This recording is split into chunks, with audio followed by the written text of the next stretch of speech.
Emmit Till, the Cuban Missile Crisis, and the war on drugs are all on this day. Welcome back to On This Day.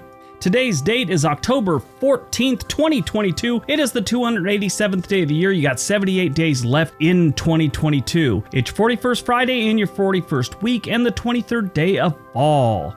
Today is Be Bald and Be Free Day. Be Bald and Be Free Day on October 14th celebrates the naked crown. Sometimes the day is referred to as Bald and Free Day. This is a day where people celebrate baldness. I get comments all the time that I'm bald. I am not bald. I have a full head of hair. I just shave my head. I have a gray head of hair, but I shave it. I have no problem being bald. If I was, it would save me a lot of time shaving my head. But yeah, if you're bald, today is your day. Enjoy it. All right, let's see what else October 14th has given us. 1863, the American Civil War. Confederate troops under the command of A.P. Hill failed to drive the Union Army completely out of Virginia. That's what he was told to do. He couldn't do it. 1912, former President Theodore Roosevelt is shot and mildly wounded by John Fleming Schrank, a Bavarian immigrant.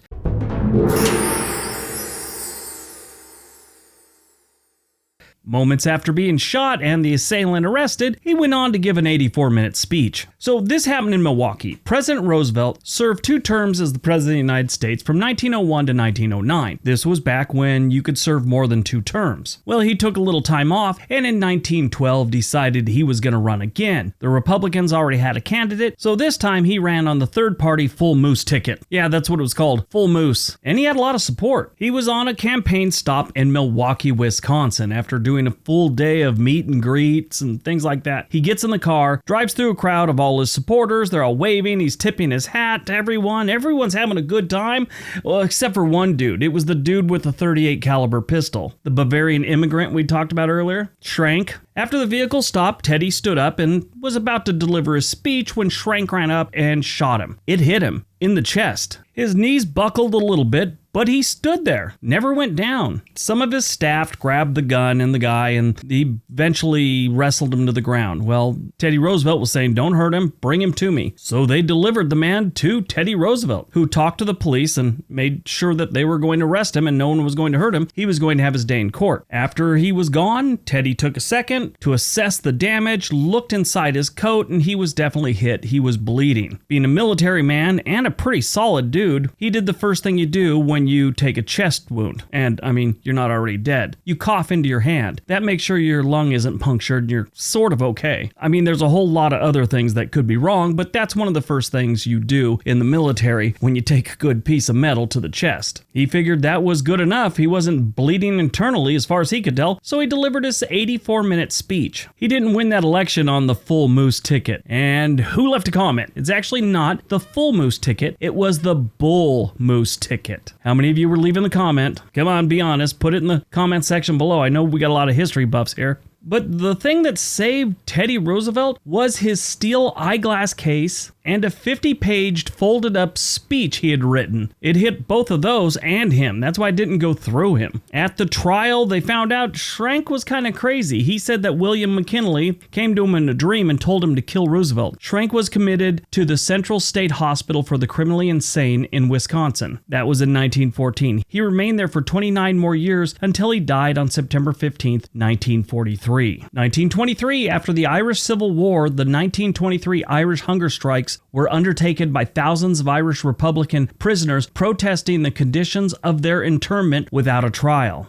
1952, the Korean War. The Battle of Triangle Hill starts. This was the biggest and bloodiest battle of 1952. 1962, the Cuban Missile Crisis begins when an American reconnaissance aircraft takes photographs of Soviet ballistic missiles being installed in Cuba.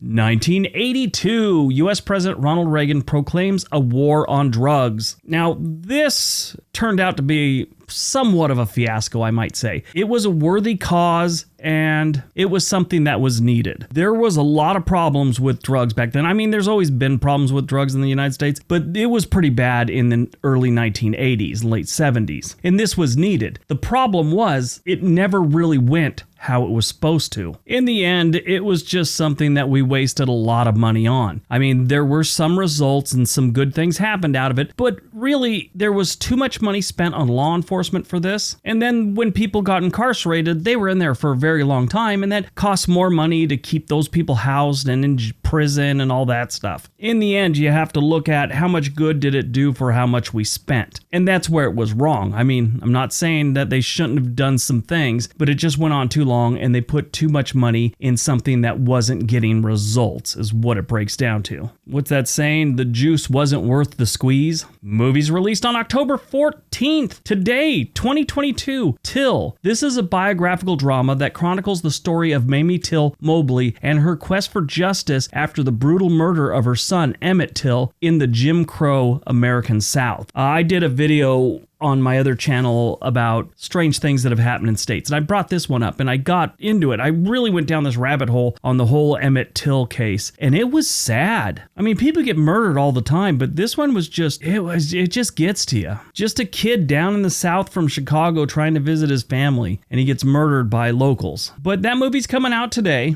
And it's even got Whoopi Goldberg in it. And I don't think she's been in a movie in quite a while. So here's a strange twist. In the movie Till, Medgar Evers, who was a civil rights leader, that was her last movie, was about him, Ghosts of Mississippi. And he's part of the Emmit Till story also. Now, she's done all kinds of TV stuff, TV movies. She's done some movies where she voice acted. But that was her last big screen movie in 1996. Anyway, I love a good historical movie, so I'm definitely going to see this one. Born on October 14th, 1890, Dwight D. Eisenhower, the 34th President of the United States, who was a 5-star general in the Army and Supreme Commander of the Allied Forces during World War II. His brother lost an eye as a result of an accident that he was involved in. He said this taught him to take responsibility for the safety of those around him. He ended up being a pretty good president, in my opinion. I wasn't alive during his presidency, but I always got the vibe he was a pretty good president. He did an amazing thing. I've talked about it before, but there's a movie called Why We Fight, a documentary, where